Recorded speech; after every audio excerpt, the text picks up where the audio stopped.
من الشيطان الرجيم. بسم الله الرحمن الرحيم. الحمد لله رب العالمين.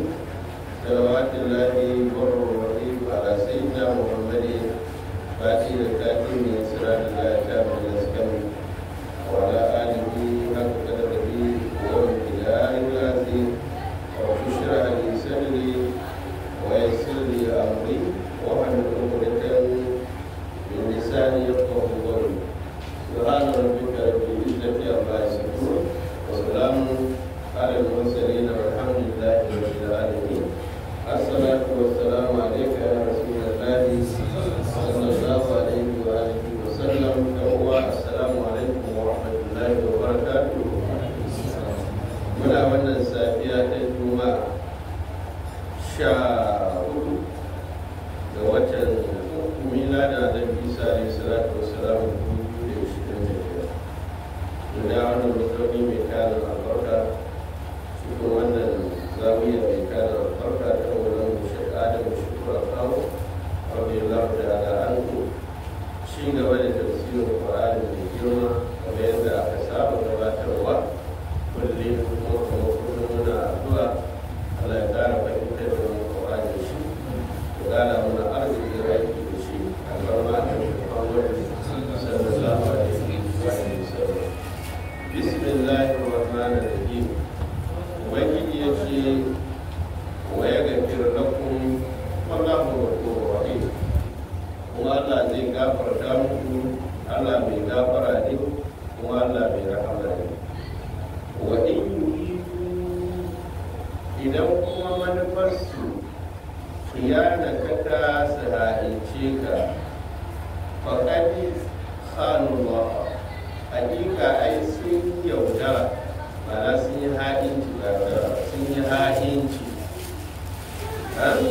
cikin addinin Allah min qablu in ma kafin wannan lokaci fa an kana min kuma Allah subhanahu wata'ala ya baka damar wasu daga cikinsu kan murkushe su. Wallahu alimu, Allah kuma sani ne, hakimin kuma wani. Kalli wani karatu na wani nan ba fa ana munafukai ba da munafukai yake ba, ana magana ne da kafiran Makka. Sai Allah ya ce ya Rasulullahi idan manufarsu su yaudare da su haɗince ka ba gara ba, in manufarsu su haɗince ka ai sun haɗinci Allah, mana sun haɗinci addinin Allah tun ma kafin wannan ranar da muke muku wannan wani. Ka san haɗinci? Ka gane haɗinci? To haɗincin shi ne danka musu haraji da kuma wannan ɗakin Allah da dukiyar Allah a danka musu, amma a ƙarshe su ma addinin Allah irin wannan shi ne haɗinci. An fahimta ƙa'idar Allah duk duniya kaf sai ake cibiyar arziki a nan garin Makka kuma a nan haraji.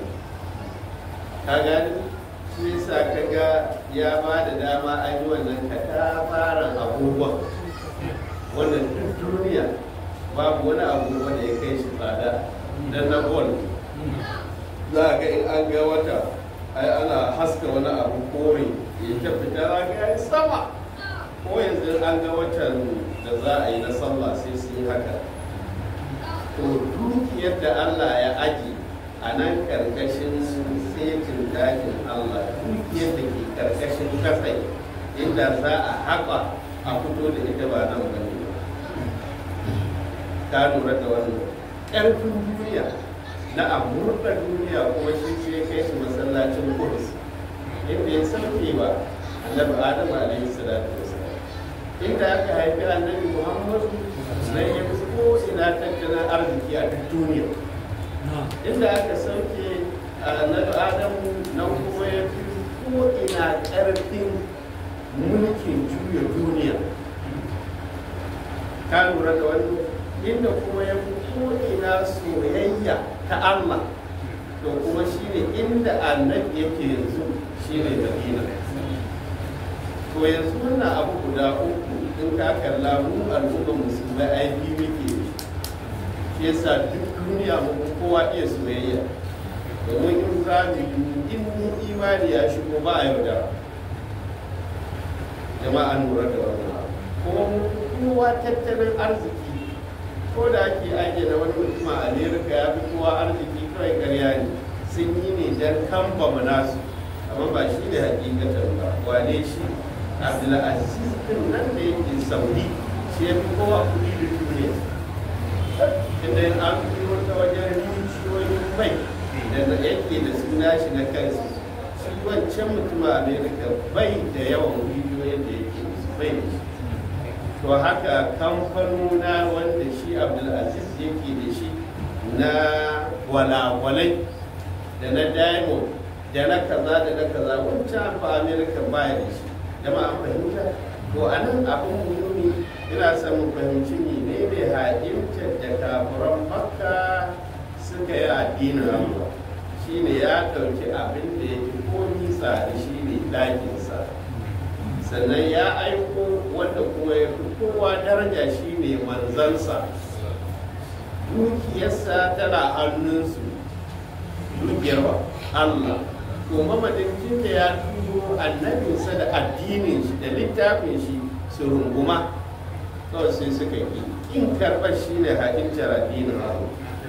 na ɗaya na biyu kuma suka yi ta kai kawo na sai sun ga sun bata addini har ma kai musu yunkurin sai sun ga annabin ma baya da rai mun karanta wa zai kuruka lazina ta faru su tuka wa yanku da au ya furu wa yankuruna wa yankuruma mun gane wannan wala khairul baki sai ya ce amma fa am kana min sai Allah ya baka dama wasu daga cikin su haba ai baka musu da wasa ba shine yakin bada saboda haka koyan suka ce za su yi ko ba da take sidin su ga yin sin isa mun gane wannan innal ladzina amanu babu shakka wayannan da suka yi imani wa hajaru kuma suka yi hijira wa jahadu nura sai ka ce suka yi gwagwarmaya a kalmar jihad ta fi kalmar kital faɗi in aka ce kital ko aka ce harbu wato filin daga don a tabbatar da addinin musulunci ko da ko za a rasa rai an lura da wannan amma kalmar jihadu yana da faɗi shi kan shi yakin yana ciki gina masallaci ko makaranta ɗaukar scholarship ɗin ɗan adam lura da tarbiyyar ɗan adam kula da shi kan shi ɗan adam duk hanyar da za a bi a tallafa wa addinin musulunci yana ƙarƙashin jihad shi ne wa jihar ta sa ka ya ce wannan shi ne jihadukina sai ce na da hadiyar da musulmuna duk wanda ya samu damar da zai iya wani motsi da zai tallafa motsin ya tallafa addinin Allah a gane addini ne ko da ɗabi'a ko da kuɗin shi ko da jikin shi ko da kaza ɗin shi in dai zai motsa to Allah ya ce ni kuma na makaina alƙawari sai na gwada mishi hanyar da ake bi a dawo na zai rayuwa a nan duniya hankalin shi kwance kuma kiyama ma zai tashi hankalin shi kwance in ya shiga kabari bai da wani matsala da ba mun gane jahar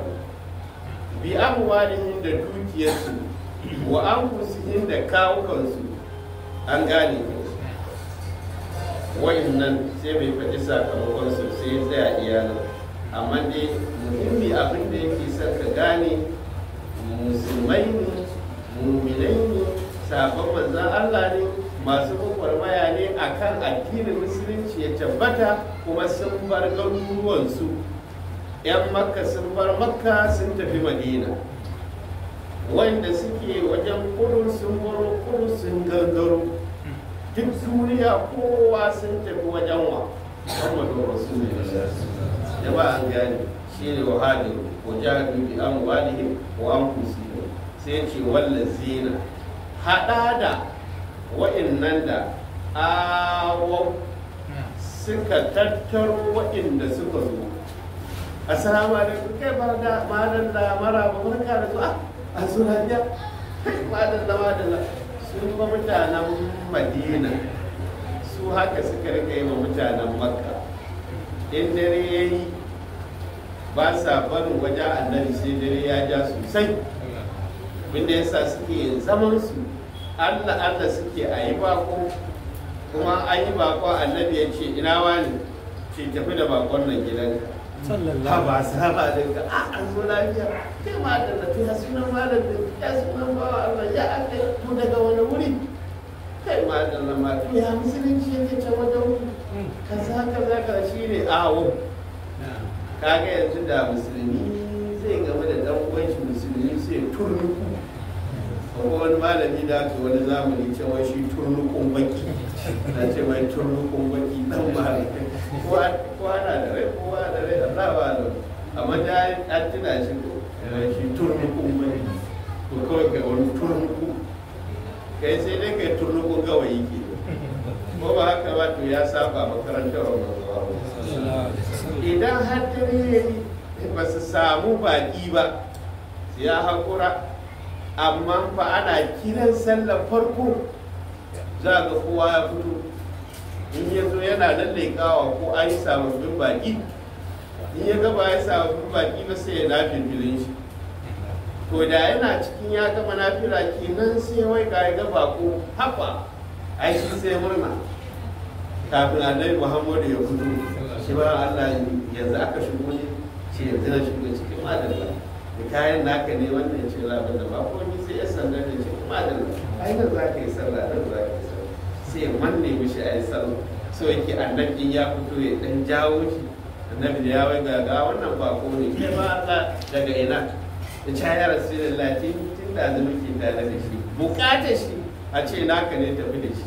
shi ne awo a mutanen nan yasa in ka shiga garin Madina arama ne ai za ka ga a cikin titunan garin Madina kawai ga baki nan da yawa kaji an ce wannan share Abu Dardai share Salman al-Faris share duk bakin nan amma in ka shigo Makka sai dai ga an ce share sai na Abubakar dan gari ne kasar su ce share Umaru dan garin su ne kaga bayan Allah kowa da irin yadda Allah ya kera shi kuma iko Allah in ka baro Madina in ka shigo garin Makka sai ka ji kamar ka shigo kasuwa yanye ya kai amma in kana garin Madina sai wani zuwa ba bayan Allah da sun mori ba wai sahabbai ba har annabin ma karo shi aka yi da al-badr alaina min saniyatu wada wajaba shukru alaina ma da'a lillahi da'i har zuwa abubuwan kwanaki suka yi suna bayan gari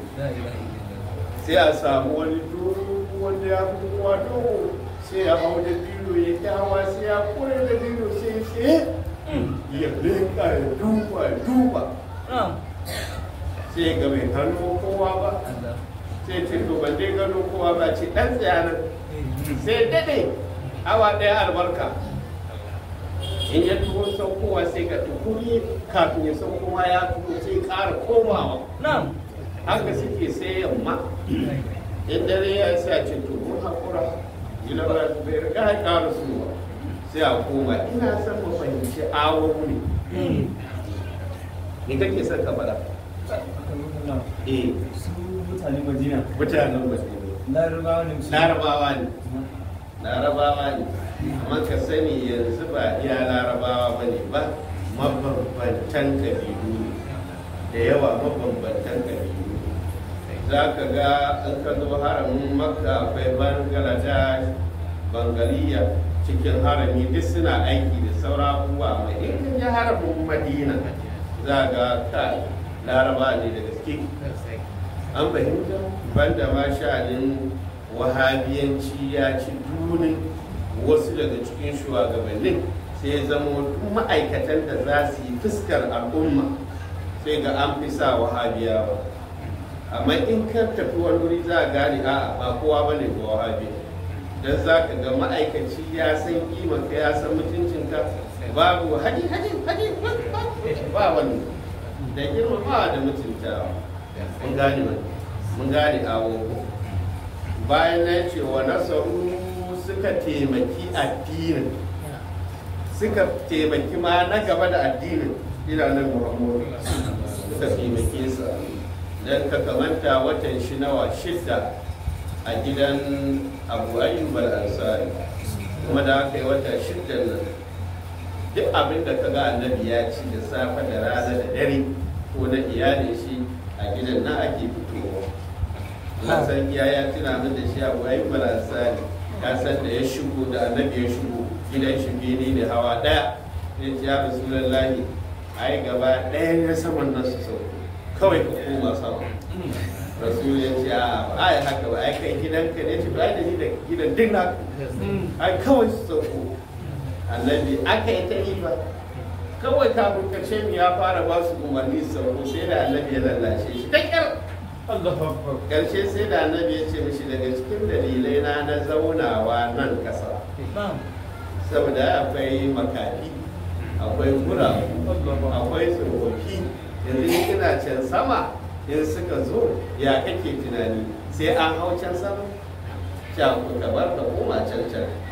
To kaga wata rana ana cikin yan kai kawo ba sai ruwa ya zube ba, ruwa ya zube a ɗakin shi ya kuma ga ya fara gangarowa kuma ƙasa zai fito abba da ya haka ya yi katifa shi ta hawa ta bacci, ita ya jawo ya zo ya maka a wurin don ruwa ya tsaya. Ba idan aka yi abinci ba mai ɗanɗanawa gaba ɗaya ake juye shi a zuwa zube shi gaban Rasulullah. Annabi sai ya yi wannan loma uku. To da yake annabi ya fahimce shi in ya tashi in ya yi loma ɗaya nan sai a juya kwanan sai ya loma ɗaya nan sai a juya sai ya loma ɗaya can sai ya ce ina su iyali sai ci su kuma su ci nan. Abu Ayyub al-Ansari da yake ta Hausawa dan wayen an gane ko in yazo ya dauki wannan kwanan daman sai ya duba ya san yadda sai ya san annabi yadda ka kamanta ya fi uku nan da su yake ɗiba. Allahu akbar, dala ka ga da ɗiban shinkafa an jima da wanda ya san kuma su ne nomar annabi kai ka sa annabi na daban. To in ya riga san ya so, to in ya tashi dama yana koma cikin gida sai ya kasa ya tsani sai ya ɗiba a wannan iya wata iya setin ya tsiya lunkume amma ya lunkume ce zai ce to a zo a ci haka ya kai wata 6 ka ga wani sarufi kuma jiki suka bada, dukiya suka bada, gidaje suka bada. Ya sa ka ga su bayan suna cewa shi ba albarka sai ya shaki kawai sai ya taki kawai kana neman albarka ke ka saya. An fahimci wannan abu? Allah ya mana albarka gaba daya. Ya ce to ula'ika waɗannan babu auliya uba, za ka ga shashar su masoyan shashi. Mutumin Madina yana son bakon nan yana son mutumin Madina. In ka dawo ko a ƙasar ka in ka kalli yanayin tsarin Kano,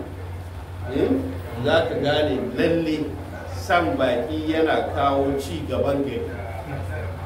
Inda Kano babu kanan bakon da babu. An ittifaki ƙasashen Larabawa da ƙasashen Turawa da kuma nan Afirka babu ƙasar da babu wakilin ta cikin garin Kano. Ka sha dai ganin Canawa, ka sha ganin Hindiyawa da sauransu suna nan kowane iko Allah. Ka san Allah fa'ala libayani ai ita sharkwata ce ta annabi Suleiman, sharkwata annabi Suleiman, ita Kano sharkwata annabi Suleiman. Kwarai sharkwata shi ce kwarai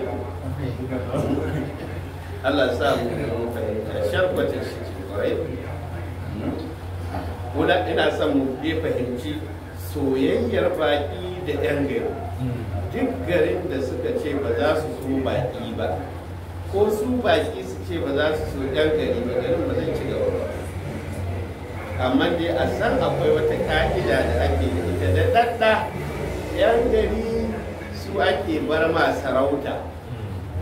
baki ko kudin su ka ɗauki sarautar gari a danka musu,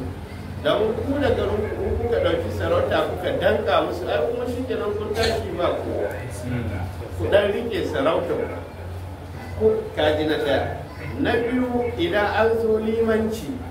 to in akwai ɗan garin da shi ya fi kowa ilimi,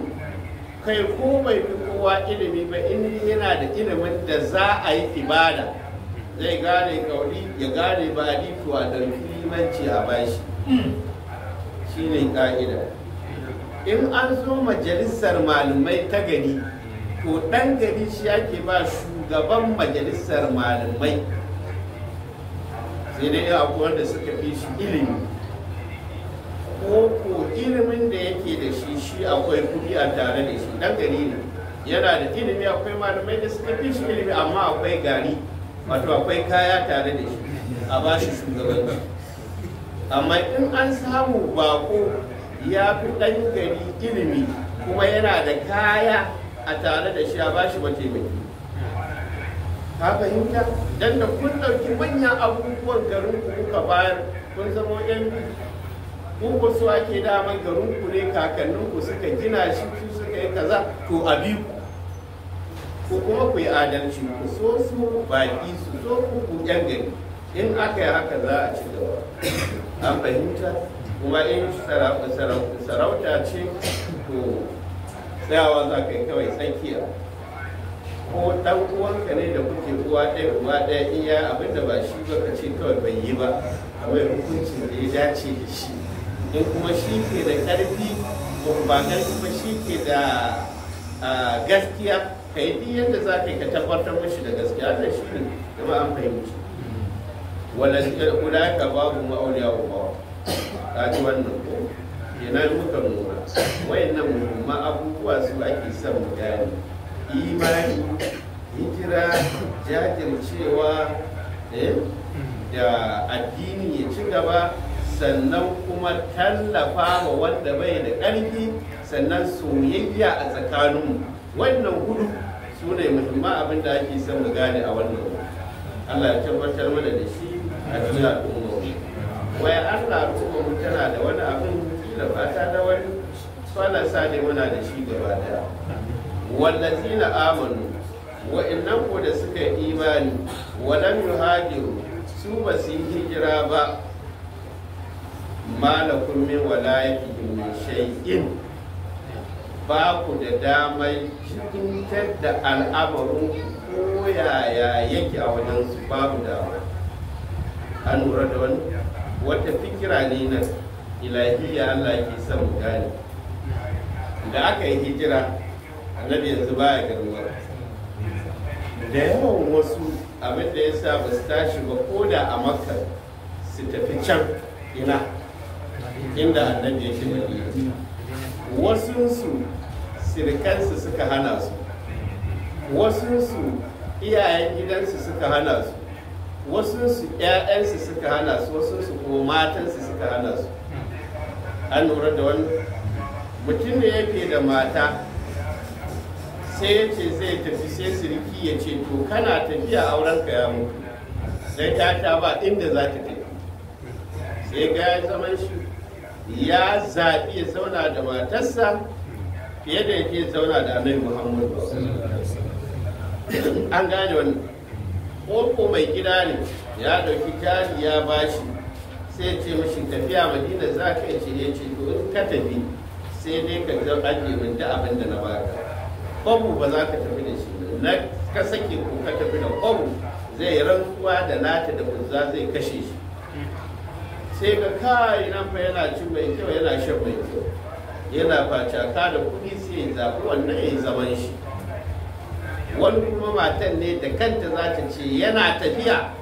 to ita da shi har abada. Sai ga kai rabuwa da matan nan fa yana son matan shi. Wani kuma sai ka sama 'ya'yan ne yana son 'ya'yan fiye da kima, kana gani ko yanzu ka shiga Saudiya za ga da yawa 'ya'yansu sangartattu ne saboda Allah ya musu babban san 'ya'ya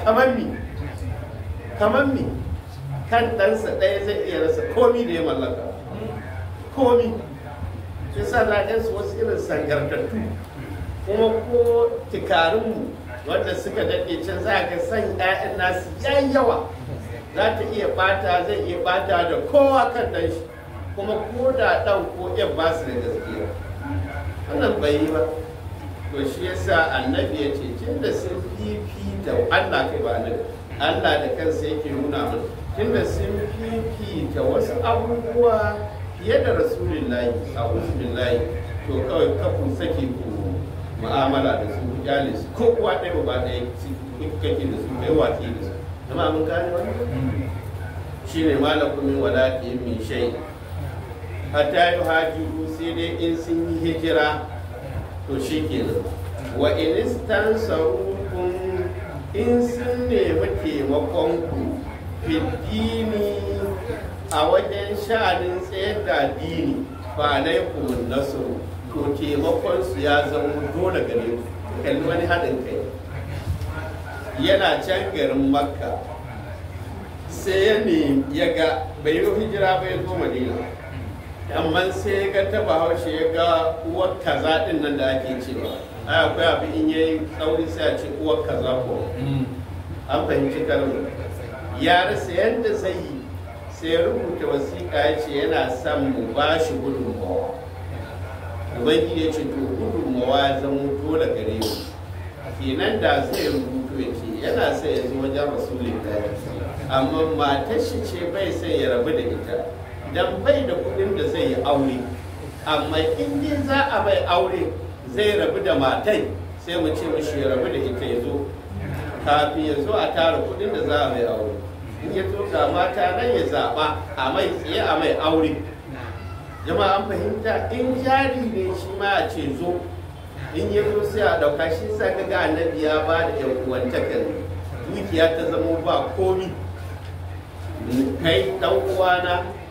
da ka zo hijira ni garin mu Madina ina buga misali to zan raba dukiya ta biyu in baka rabi kuma zan iya sakan mata na biyu cikin hudu ka auri biyu kuma waɗanda ka zaɓa su ne in wadda na fi so ka zaɓa kuma ita ta fi min kirki kuma da ita ne nake samun nutsuwar rayuwa kuma ka zaɓe ta zan ji ƙauma ban taɓa zauna da ita ba zan bar muka kawai shi ne fa alaikum nasu shi yasa in ka san tarihin annabi ka kalli qur'ani da kyau za a gane babu wanda ya aiki da qur'ani irin rasulullah karatun da ya gano shi ne fa alaikum nasu sai ce illa ala qaumin bainakum wa bainahum mithaqun banda mutanen da tsakaninku da tsakaninsu akwai alkawari wallahi bi ma ta'maluna basir Allah mai taimako ne akan abin bayyana abin da kuke aikata nan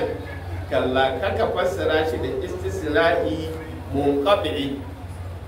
kace banda ka nura ana fassara shi ne istisna'i muttasili kenan mahalan shi fa alaikum nasru dole ku taimaki yan uwanku da kuke addini daya sai ce illa haka ma ku taimaki waɗanda tsakanin ku da su akwai alkawari an gani wani abu ne ake son mu fahimta kamar zamanin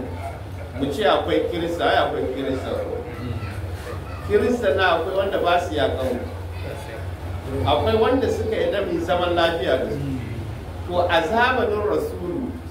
iri-irinsu takarda ake rubutawa yarjejeniya za a rubuta ba za mu yaƙe su ba za su yaƙe mu ba kaji na ɗaya ba za mu dafa ma wasu su zo su yaƙe su ba kaji biyu ba za su dafa ma wasu ba su zo a yaƙe mu kaji uku na hudu da wani zai yaƙe mu to za su shigo cikin mu su dafa mana mu yaƙi wancan na gaba da haka da wani zai yaƙe su to za mu shiga cikinsu mu dafa musu don mu ga sun samu tunkuɗe abin da ke damunsu. Na gaba da haka, da za su shiga wani hali kamar na tsadar rayuwa, rashin abinci, to dole sai mun dafa musu.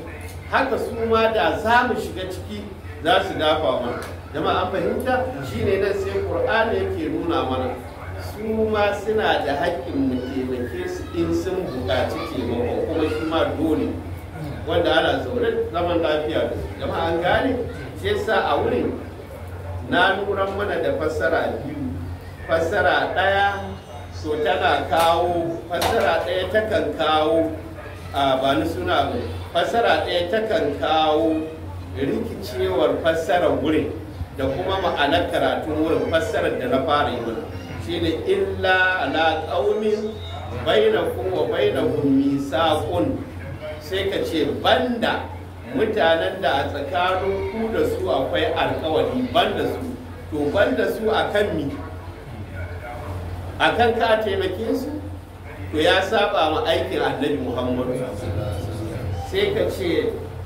wajen ba da gudunmawan hada wanda tsakanin ku da su akwai alkawarin zaman lafiya. Ya ce to kuma Allah yana gani akan da abin da kuka aikata. Allah ba mu iko aikata yin kwarar alfarma da yawa. Wallazina kafaru wa innan kafurai babu shashen su fa auliya uba abin masoyan juna ne. Akwai wani karatu guda biyu uku ne, ina son mu fahimce shi da kyau. Sai ce wal mu'minuna wal mu'minatu, sai ce babu auliya uba abin. Su mu'minai mazansu da matansu shashinsu suna ƙaunar juna. A kaji na ɗaya. A nan sai ce wanda zina kafaru babu mu auliya ubabin, kafirai kansu shashinsu suna son shashi. Kaji biyu. Na uku sai ce almunafiquna wal munafiqatu, sai ce babu min babin, bai ce auliya uba saboda ka gane fitinan munafinci. Su munafukai in suka haɗu waje ɗaya za su yi kama da za su haɗa kansu su yaƙi wanda duk ba su ba. Kana lura? Amma a cikinsu da ɗaya zai tashi ya bar wurin, lambar farko gulmar shi za a yi. Shi na ga mutumin ya tashi, gane shi, gane ni da shi, ai kar nake ganin shi, ka tuna kaza kaza kaza kaza. Kuma da zai dawo shi ya zauna, wani ya tashi shi ma sai ya yi gulmar shi. Sannan ya junansu da za su ci gaba, to ba mai so. Kuma ya junansu kowa su yake karya kowa, abinda a cikin kafirai ma babu. Su kafirai suna son ci gaban junansu, ko da ko iyakar kafircin su ne. Amma ana fahimta, muminai kana ana son ci gaban juna, amma munafukai babu wani.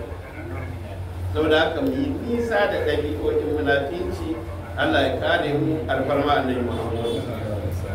Sai ubangiji ya ce illa ta fa'alu ku mu'minai in ba ku aikata kauna a tsakanin ku ba, ta kun fitnatun fil ardi, fitina za ta faru ne a bayan ƙasa. Sai ce wa fasadin da wata irin banna kabirin mai girma. Idan ɗan uwanka mu'mini a kowace aƙida yake baka nuna mishi ƙauna ba,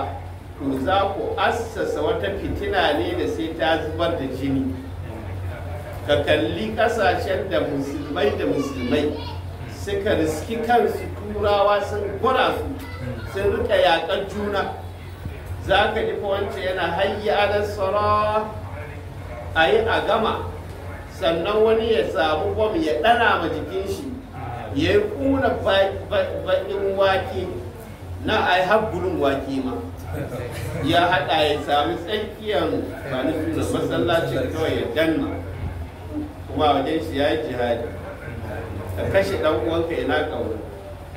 Me yasa ya kawo haka iya kashe ɗan uwanka babu ƙaunar tsakani? Shi ne fitnatu, ta ji ɗaya. Shi kuma fasadun kabirun shi ne halin da al'ummar mu ta samu kanta. kyar ya aka yi ce ai suwa ne an yi maganin wani mummuna abu ne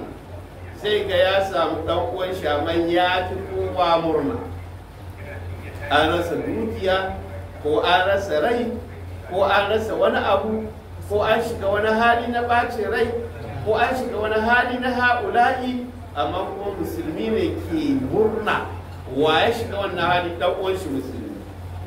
Wannan shine fasadun kabir, kuma ƙarƙashin fasadun kabir shine ba zai buwa da sallah ba, ba zai ma wani sallama ba, ba zai ci yankan wani ba, ba zai wa'innan abubuwan dukkan suna cikin fasadun kabiru. Ya ce in ba mu samu kaunar juna ba to wannan ɓannan za ta faru kenan in muka kalla a biyu abu na farko dole sai an zubar da jini, abu na biyu kuma dole ne sai an nisanci juna. Shi ko nisanta juna ya gaya mana wala ta na zaɓi fatafsharu wata zahaba rihu ko sai ce wasu biyu. Jama'a ana biye da karatun yau muna fahimta to yanzu dan amma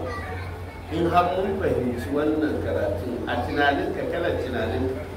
wannan abin yana faruwa a cikin al'ummar yana faruwa. To tun da ya faru ko ya kawo faruwarsa ba mu so juna ba ne. To ƙa'idar ɗan adam yakan je wajen likita auna shi in baya da lafiya, in an auna shi me yake makan shi adalci neman maganin wannan larurai ko ba haka ba ne? Ai akwai likitocin da ba su ma baka magani ko manyan asibiti kake yanzu masu auna ka ba su baka magani, iya su gama auna ka su fitar da abin da ke damunka su gaya maka irin maganin da za ka nema. Wasu ma ba sa gaya maka sai dai su ce ga irin larurai su baka takarda kuma ka je wajen wasu kuma su kalli larurai sai su fitar da magani sannan sai su baka kuma ka je wajen da ake sai da magani ka nemi magani ka sha, ina allura ne a muka wani ma sai an kwantar mai tiyata. To al'umma mutum da mun gano wannan larurai menene hanya maganin larurai kuma an fahimta. Shi yasa muna fatan Allah ya taimake mu, Allah ya sa a kawo ƙarshen bambance-bambancen wannan bambance-bambance ya yi yawa kuma ya karya al'umma. Abin har ya kai fa za ka ga aƙida ɗaya ke, ɗariƙa da ɗariƙa man ba sa ga maci, izala da izala ba sa ga maci,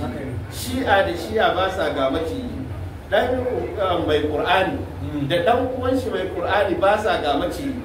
Na wani irin abu ne haka? Ya kamata ya kawo wannan gidadanci ya kamata mun girme shi wallahi. Allah ya muna magani shi. Kuma abin mamaki in ka kalli kamar Saudi da ita ce kanwa uwar gani ta ga al'umma kansu ya tarwatse amma ta gane yanzu ashe ba mafita ba ne.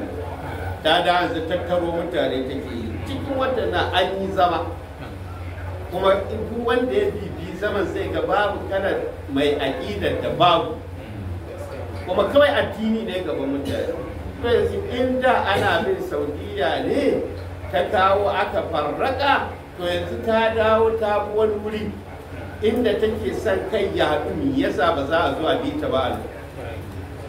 Sai ku je wajen taron ku dawo kuma ku ci gaba da farraka kan yan uwanku musulmi. Wannan irin rayuwa ne wannan. Allah ya kare mu, Allah ya yi mana alfarma nan Muhammad ko fasadin kabir. Wallazina amanu, wannan da suka yi imani wa hajaru suka yi hijira wa jahadu suka yi kai kawo suka yi gwagwarmaya fi sabilillah dan tsawon kalmar Allah kaji ɗayan su ko na biyun su wallazina da waɗannan da awau suka taro waɗanda suka same su kenan yan Madina wa nasaru kuma suka taimake su ula'ika waɗannan kuma mu'minuna haƙƙa ubangiji ce su ne mu'minai cikakku kuma lahum maghfiratu suna da gafara wa rizqun da wani arziki karimin sai ka ce lafiyayye ba wani matsala zama ɗaya fa aljanna sai ka ci abincin da inda an kawo shi nan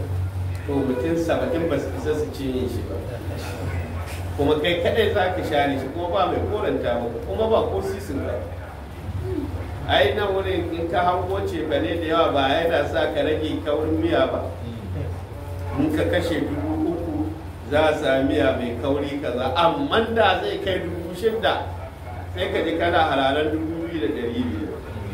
saboda wai kudin hannunka ka kasi maka wani iri. Amma can ba abin da za ka yi, in sha kai kullum a yanka muka rakumi a muka farfesun sha aza muka ka zauna ka ci ka canye shi ka karya kashi ba mai ce maka ofa. A nan in komin kudin ka in kana da yawan ci sai sun aibace ka ba mu dan adam da ba a fahimta can kuma wani matsala. Kuma a nan an bar muka rayuwa akwai wasu ƙofofi da aka buɗe maka in ka cika cin kitse kuma sai ka yi timbi, kuma in ka yi timbi ka kasa yin ibada da kyau, ko ko in za a yi wani tafiya na tsalle-tsalle ka kasa yi, ko ko a yi hankali wannan kitsen ma lullube muka zuciya da abin da kake kana ta nishi karshe likita ma ya ce to ya muka iyakancin namu. Amma man da kiyama mu nemi kiyama, mu nemi aljanna. Allah ya ba mu alfarma Annabi Muhammad. Wallazina amanu, wannan da suka yi imani min ba'adu bayan an gama yin hijira sai daga baya suka yi imani. Mun gani ka kadarta hijira an yanke ne za a yi shekara 5 ana karɓar masu hijira. To kuma annabi shekara nawa ya yi a Madina? Shekara 10. To yanzu tun da an yi 5 saura shekara 5 kenan ya bar duniya. To duk waɗanda suka yi imani bayan wannan shekara 5 su yake nufi. Ina ce mana ne akan aulawiyya a badin takadiri. Mun gane wannan.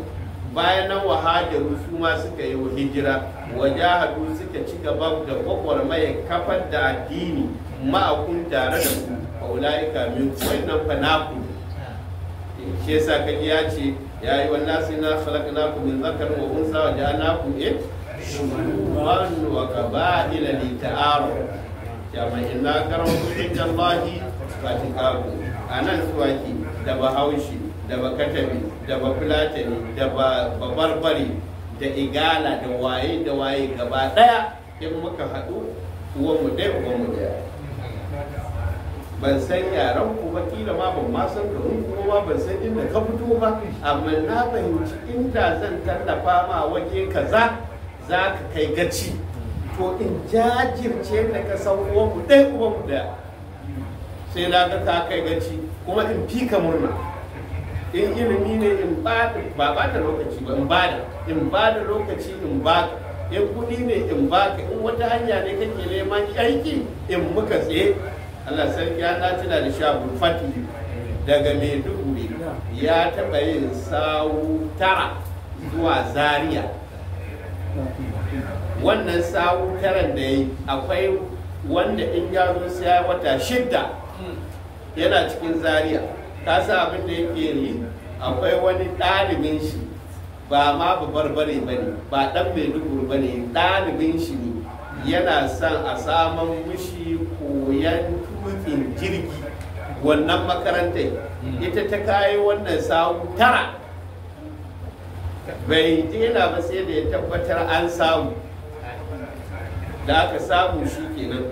ya je ci gaba da rayuwar shi. Kuma kai ka san shi ne da kharwa, amma ya haƙura da ita don samun aikin ɗaya daga cikin muridai. Wannan muridi aka gama karatu kuma iko Allah ya samu aiki,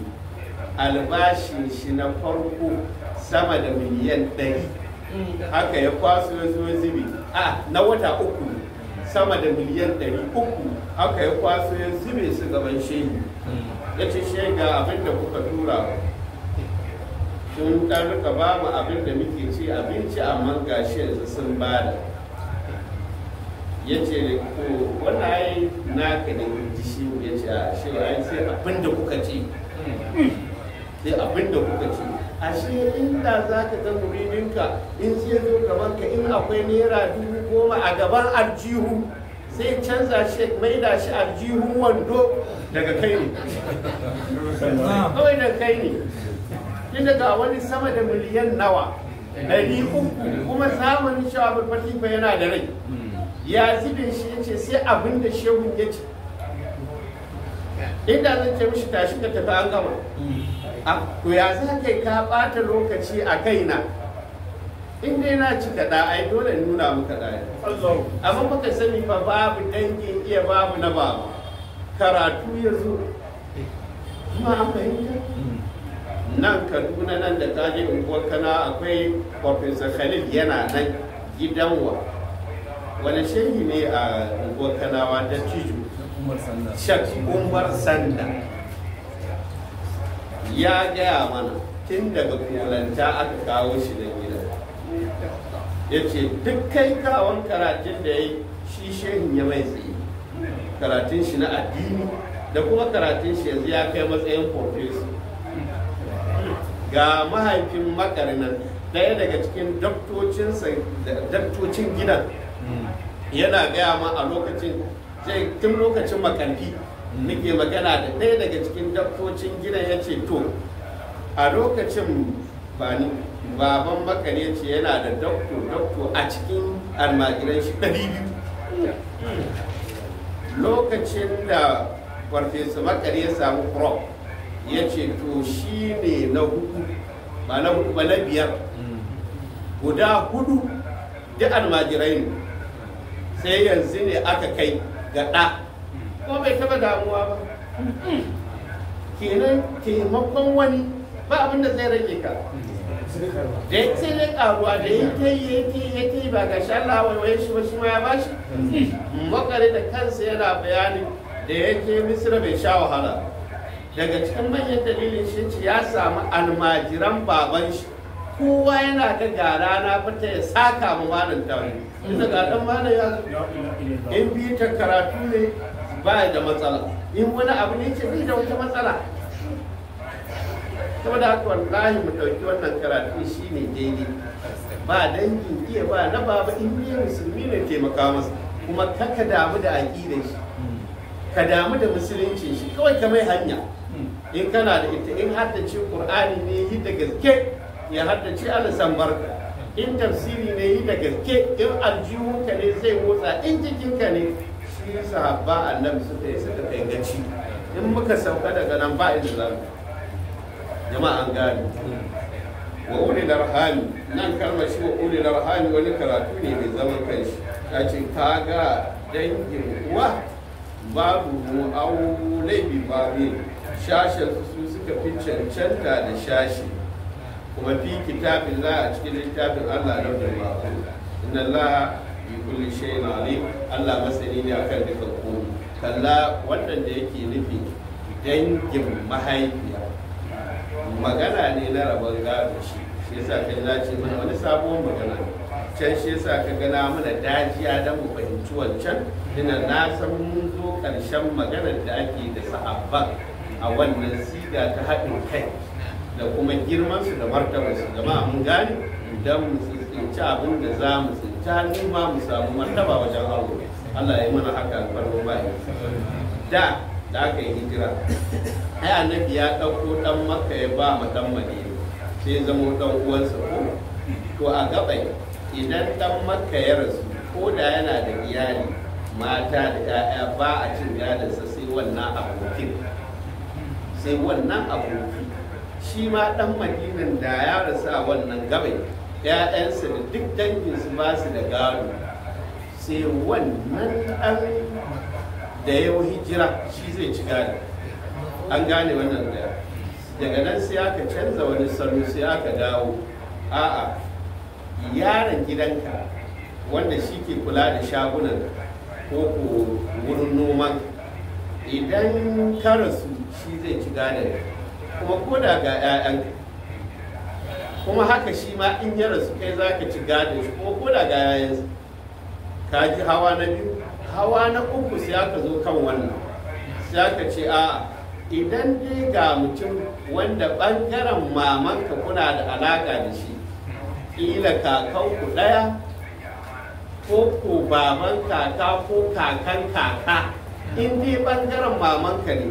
ko ko da mamansa da mamanka ko da babanka da maman shi alaƙa wajen uwa, to kawai sai gado ya dawo iya ta nan ake ci. Jama'a an fahimta, daga nan sai aka ji kan wanda muke a kai yanzu. A'a, in ka rasu sai akwai alaƙa ta jini ko alaƙa ta aure. Waye ya rasu wani, su waye wannan sai ce ƴaƴan shi ne shi ke. Wannan su wane ne, a'a yayyansa ne, to ina ƴaƴan shi, ayi babu ƴaƴa ta ciki shi ke. Mi kike yi nan, ta ce mijina ne ya rasu. Kai mi kike yi nan, ce mata na ce ta rasu, shi ke nan. Sai aka dawo gado, sai kai in ka haifa ko an haife, ko ka aura ko an aure, ko ku haifar ku aka yi tare, uwa ɗaya uba ɗaya ko uba ɗaya ko uwa ɗaya. Jama'a an fahimta, shine wa ulil arhami ba'dhum wa ulil bi ba'd yace fi kitabillah. Yanzu mun fahimci wannan karatu. Allah ƙara fahimtar da mu alfarma Annabi Muhammad. Jama'a kafin a yi tambaya, ina ganin zan dan muna wani tambihi ne kafin aran ma yanzu da mun yanke ginin takardun dai ba zan bada ba sai ya zo. Jama'a an fahimta, amma wani baikon abu ne na gani da nake fatan Allah ya taimake mu a dan mai da hankali na rike wannan tsarin sallolin. Idan muka rike su, to za mu sami tagomashi da yawa wajen Allah. Sallolin ko su ne, kafin a yi sallah a zuwa ka daure ka rika yin raka'a hudu. Bayan a zuwa ka daure ka rika yin raka'a hudu. Kafin la'asar ka daure ka rika yin raka'a hudu. Bayan magariba ka daure ka rika yin raka'a shidda. Kafin isha'i ka daure ka rika yin raka'a biyu. Kafin asubahi ka daure ka rika yin raka'a biyu. In ka rike wannan a cikin yin da kwana awa 24 za ka samu raka'o'i 22. Su ne daidai suratul buruj, saboda sura ce mai dauke da sirrika. Shi yasa kaga waɗannan nafilin in ka rike su, to ba za ka rabu da wannan sirrikan ba. Ka ji na ɗaya. Na biyunsu, bayan sallar isha'i ka daure kaka daina raka'an nan 11. Daidai sallar suratul buha ita ce ta kawo da sun faɗi karbuka ba tara ba ita bane ba. Wabuhi wallahi za su ce ma da karbuka wa mafali wa lafiyar to shairun laka min al-dulli wala saufa, shi ne wala saufa ita nake ne. Wala saufa yudi ka rabbuka fatarwa, dan neman wannan abin. Wala saufa yudi ka rabbuka fatarwa, in ka kiyaye wannan alfarman ma'aiki, sai Allah ya baka abin da kai da kanka za ka yi gaskiya, abin da aka baka da bai daɗi ya muka. An fahimta? Sannan sai in ayi sallah asubahi, in Allah ya taimake ka zauna kana tana azkarikanka har rana ta fito, to ana yin raka'a biyu. Idan wani uzuri ya biyo muka baka samu zama har rana ta fito ba, ko bacci ko warwarewa a wala ko makamancin haka, in ranar ta fito ka daure ka yi raka'an da niyyar wancan, domin ita ce aya biyu nan na ƙarshen suratul da bakara. Suwa ne ke nan, suwa yi ƙarshen bakara, amma ba a biyu ne ina alamun ni fa na fi son karatu gane tare muke yi. Bakara ƙarshen ta ayoyi biyu suwa ne, amanar rasul su ne. To don samun wannan alkhairai, daman Allah ya ba da dama ne a yi wannan don samun wannan alkhairai. Shi ne raka'a biyu bayan rana ta fito ta kai gejin da za a yi sallah. Sannan sai salatu duha raka'a 8. Ka daina yadda sila kucewa. Ita salatu duha ita ke daidai da suratul qayyim lam yakun. kaka manta in ka rike ta Allah zai baka nasara ka shiga cikin innal ladzina amanu wa amilus salihati ulaika hum khairul bariyya sai ce jazaohum inda rabbihim jannatu adnin tajri min tahtiha al-anharu khalidina fiha abadan sai ce radiyallahu anhum wa radu anhu da ita ake neman wannan muƙami kaka yi wasa da ita daga nan sai istiwa'i shine ƙarfe 1:05 wani lokaci da minti 7 shi ma kaka yi wasa da wannan ita kuma sallah ce an aje ta don neman tsari in ka je ƙarshen tauba akwai wasu ayoyi guda biyu na ƙarshen tauba suwaye na ƙarshen tauba ayoyi guda biyu laƙar ja'aku to da su ake neman tsari in mutum ya kiyaye wannan ba dai makiya ba abinda za su iya da kai aljannunsu da mutanensu nasararinsu da na koyansu ba abinda za su iya yi da kai mu kiyaye wannan a daidai wannan ma akwai ma wuridin da ake yi na alam na shara ana yin shi kafa 100 ba ɗaya to in din ka rike wannan to kuma kai da talaucin kudi ko na abinci ko na sitira alfarman ma'aiki kun yi ban kwana to daga nan wannan salloli in ka hada su kuma wannan gaba su za su baka raka'a 23 nan shine suratul alaki da kuma izaja alaki ita ce wasjud waqtarin karshenta izaja kuma ita ke ishara da rasuwan ma'aiki ya annabi ya bar duniya ta bahaushe salamu in ka riƙe wa'annan za ka bar duniya baka da wata matsala to idan ka haɗa wa'incan na firfirin na farko da muka faɗi na kafin a zuhur ba a zuhur kafin la'asar an gane su ka haɗa da wa'innan da muka faɗa za ga sun baka raka'o'i 45 yanzu sun tura ka cikin suratul qaf da su ake nema har da qur'ani in kana nema ka rike su kana ta addu'a to za ka ga Allah ya buɗe ƙwaƙwalwarka ka samu jama'a mun fahimci wannan sai wani karatun in ka haɗa salloli na farali guda nawa 17 sai kuma ka haɗa da rako'in nan da muka faɗa guda nawa 45 kai lalle ana fahimta in ka haɗa su za su baka rako'o'i 62 in ka kiyaye wannan formulan ka kiyaye wannan tsari kullum zai zamo kana da raka'o'i 62 to da ka samu 62 ya kai ga suratul nur wannan haske za ka same shi na Allahu nurus samawati wal ardi na kuma nurun ala nurin ka kiyaye wannan to daga nan sai zamo a sati za mu samu raka'o'i 434 a sati a wannan tsarin 434 to shi kuma 434 abin mamaki in ka tashi za ka ga makwaucin surar balillahu maulekum ne wa khairun nasiri wannan ayi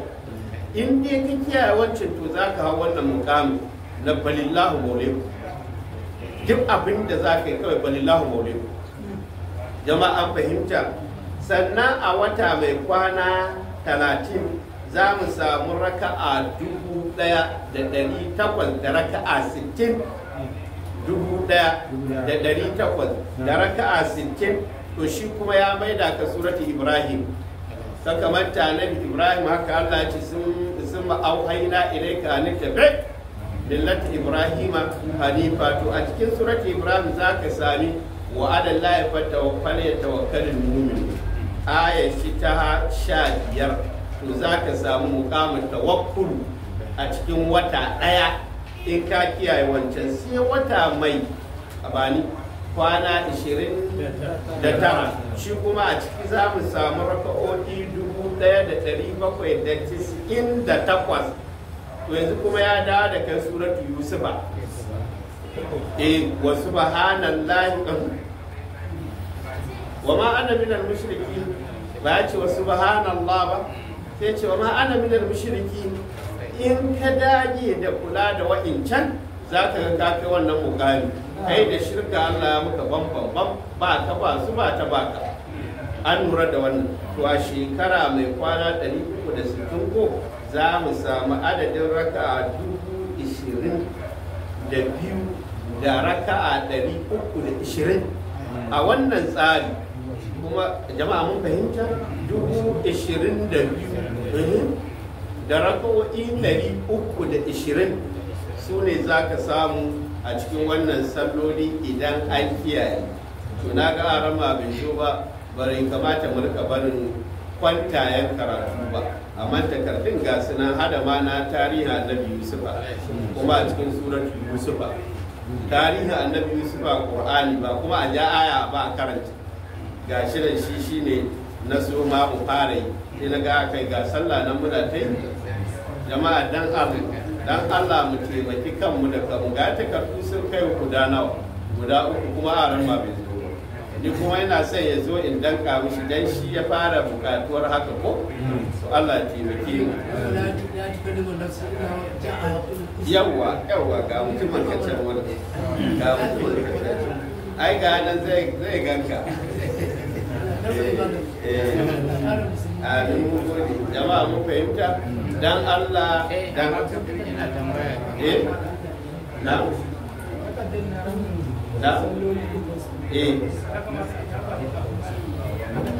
To wata shawara ne ba da ya ce ko ya kamata a tafa su kafin shi yaran ma ya kamata sai a buga. Dama yana ba da shawara ita wannan ta yanzu ta sallar na yanzu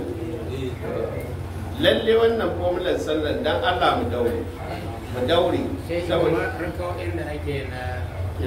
kafin isha ne ko bayan isha kafin isha'i raka 2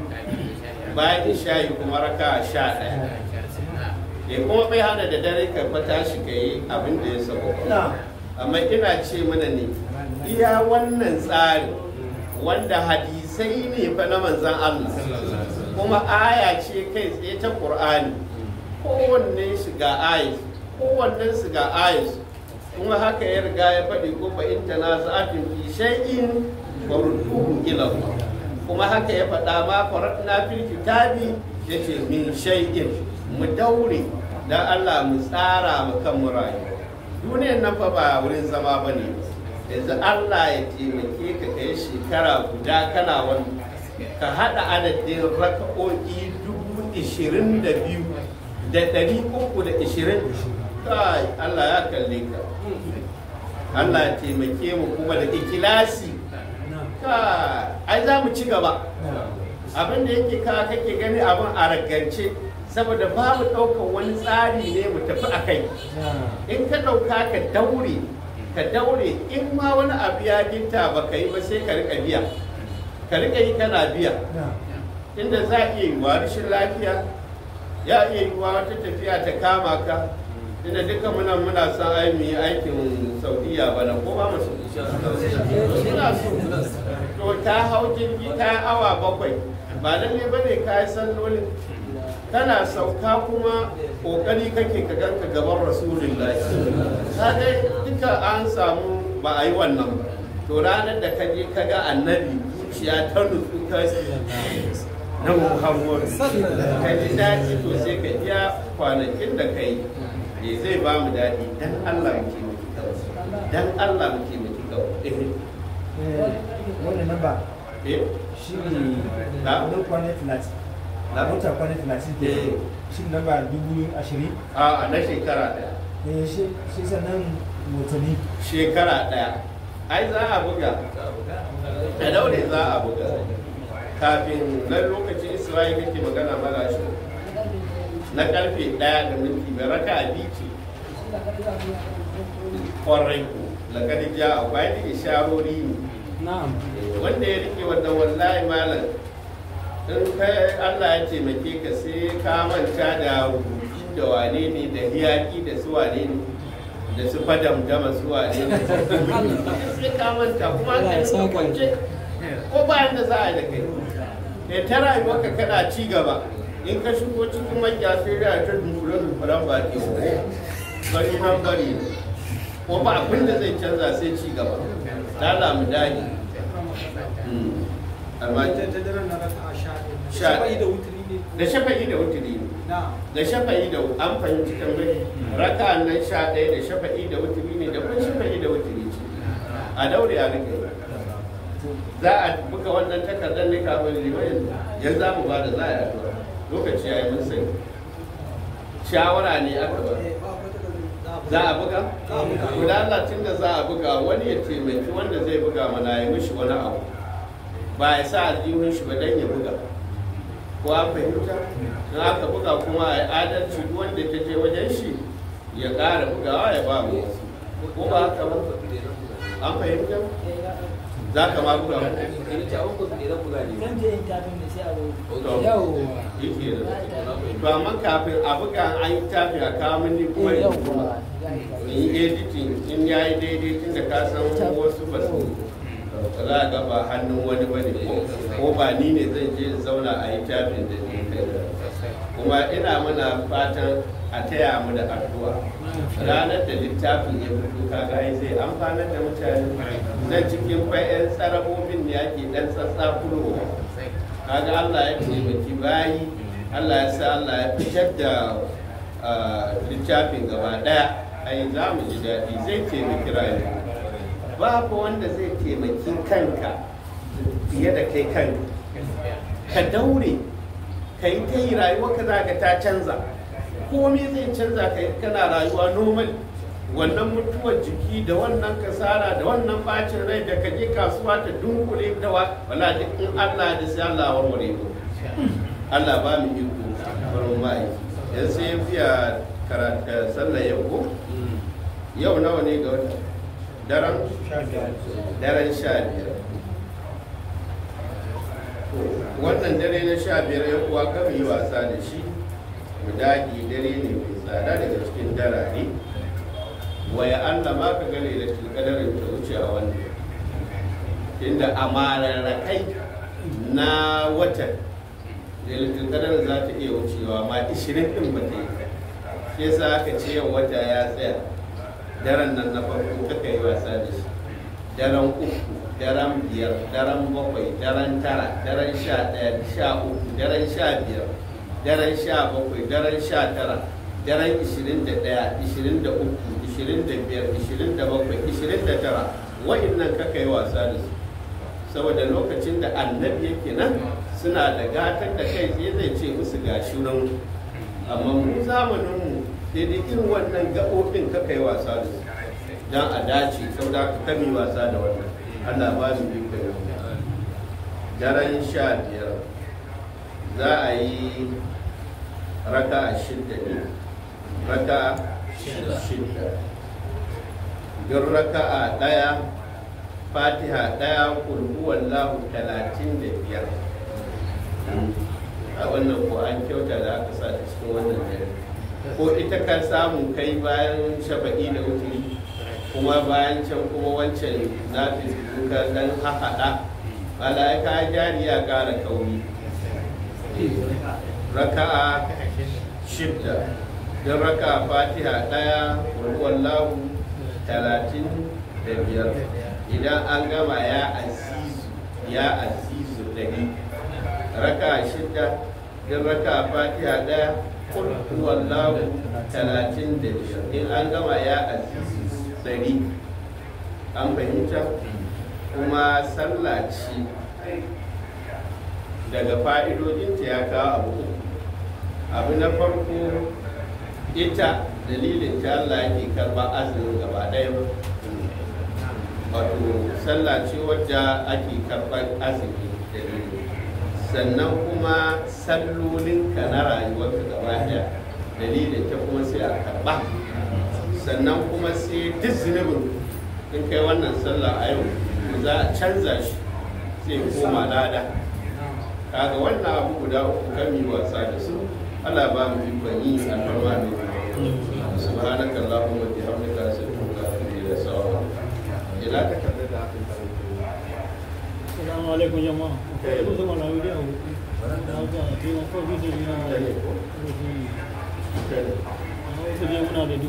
a nan ƙasa za ka ga har ƙasan ka sanya abinda ya sanya na sanya ƙasan bambancin sallolin da ke tsakanin wata mai kwana 30 da kuma wata mai kwana 29 za ka ga kwana ɗaya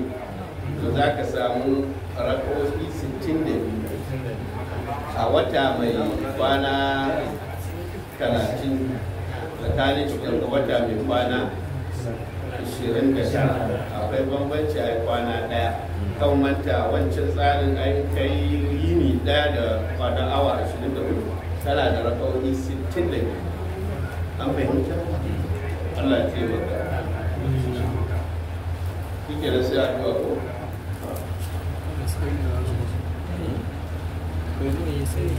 amma a dawo da takarda bara ku kai aikin jarida ko ganewa an maka kafin a ya kuri yan wana rike da yawa asusun marayu kofa tana nan kudi an samu yadika guda 17 jiya wani da yau kuma ga ma wani ya kaya yadi na ga wani ma ya kawo kila kana ga zai kai yadi nawa a jiya dai muna da yadi 17 kuma jiya an akai abuwa 30 yadi 30 Allah saka da kai me 17 a tamfar kuma 14 yadi 30 a tamfar kuma yadi kirmi 14 to a jiya